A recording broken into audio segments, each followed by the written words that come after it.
Where you go, there you are.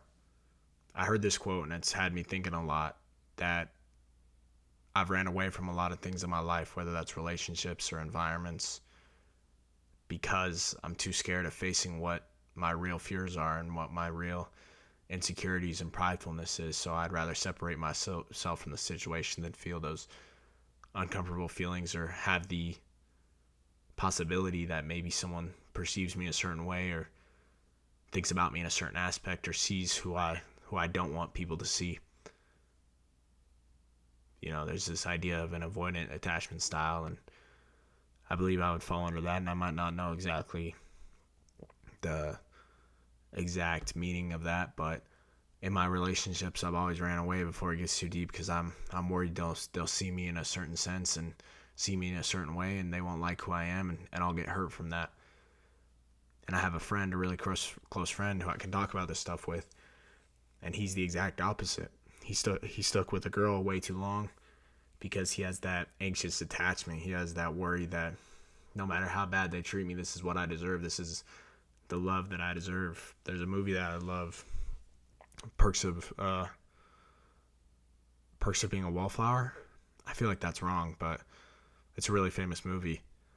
And he asks his teacher in it, why are they with certain people like that clearly are bad for them, and it's just a bad situation. And the teacher says we accept the love we think we deserve. And so I know there's other people on that side of the spectrum that they're in situations where they just think they deserve a lesser relationship, and that's not true at all. You're made in God's image. You're made to have a relationship that's edifying and beautiful, and not something that is a burden or um, brings you down or is harmful to your spirit. But I'm going to kind of talk more from my perspective of things where I've avoided so much in my life. And again, going back to that quote, everywhere you go, there you are.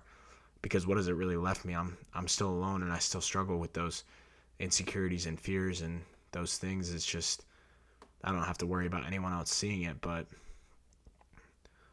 when we're alone and we don't have people to talk to and we don't have community, that's when the devil attacks us the most and tells us that there's nobody else like us. But that's why I'm making this video, to just say, like, I understand, and I understand there's a lot of us like this, and hopefully by the end of this we can realize this just isn't a path for us. This isn't a reality of what life should really be. Life is meant to be in a community with God's children, and in a church where we're all together in family and have a significant other. Adam's rib was made into Eve, and man was not meant to be alone. But we'll never have anything like that if we're so worried about how other people may think of us. So scared of being vulnerable, because as a man too, there's this idea that if you're vulnerable and you show weakness to a girl, it's really scary because they can see of you lesser, as a lesser man. Because we've grown up a lot with older people and stuff. They don't show their emotions and stuff. And I'm not saying to be a feminine man. That's not at all what I mean. But I think there is masculinity in being able to say these are my struggles and these are my wrongdoings, and I want to move forward in a positive sense with this, and I want a relationship that can help me overcome these things and use these things to be a better man to my significant other and my family. But it's hard. I've ran away from all these things since I was a little kid because I was just so worried about what someone might think of me.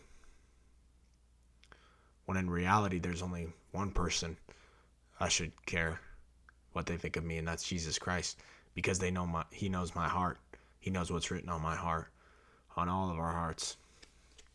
He knows why I am worried about these things or have these certain insecurities deeper than any just mere human being could know. And He knows my pride and why I don't want to be judged is a protection against, again, uncomfortable feelings of embarrassment or lack of self-worth. And it's such an interesting idea because Jesus' crucifixion was a humiliating death. God, who could have had the angel save him at any moment, experienced a humiliating death, a torturing, so that the weight of the world's sins was laid on his back, and he saved us all with such humility. And I think that's what it is too, is humility. To have humility, to not think less of yourself, but think about yourself less. I butchered that, I think, but you know what I mean.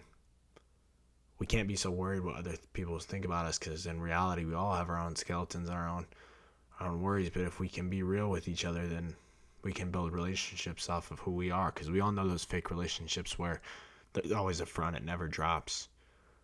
Where always the guy's trying to portray a certain way and the girl's trying to portray a certain way, but there's never real love. Because I think deeper love is seeing someone's struggles and sticking through them with them, overcoming those things. And it's like the stories of people that get rich and famous and stuff. They have that one person that stuck with them when they had nothing, because there's something deeper than just circumstances or certain struggles at that time. There's a love of understanding someone deeper than that and seeing them deeper than that. But I could never have that with someone if I just run away when the moment I think they might know more about me is coming, or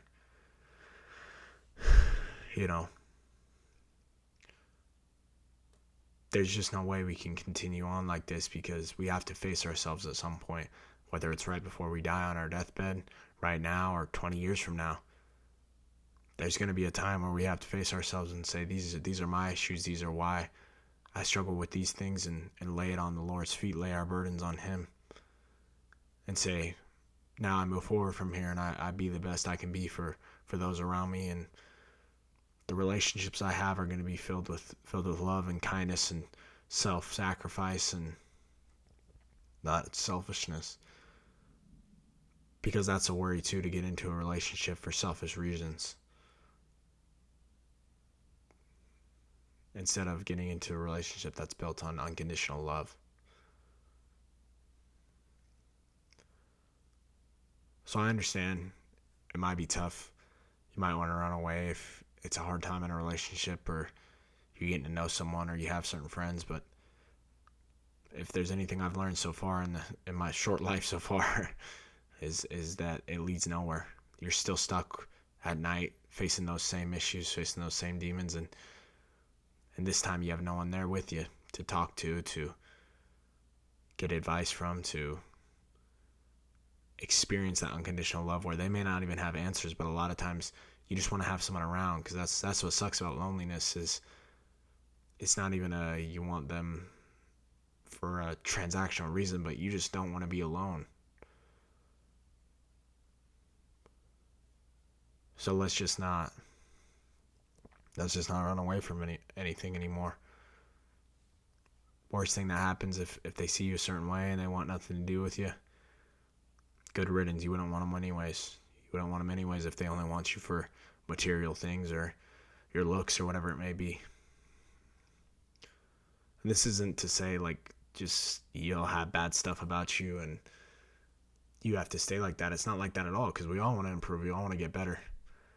It's just you have to be okay with being vulnerable enough to say, these are my struggles. These are my wrongs right now. I want to right these and be a better person, be a better man for my significant other, for my family, like I've said. So yeah, let's not run away from these relationships anymore, and hopefully we can find our people and find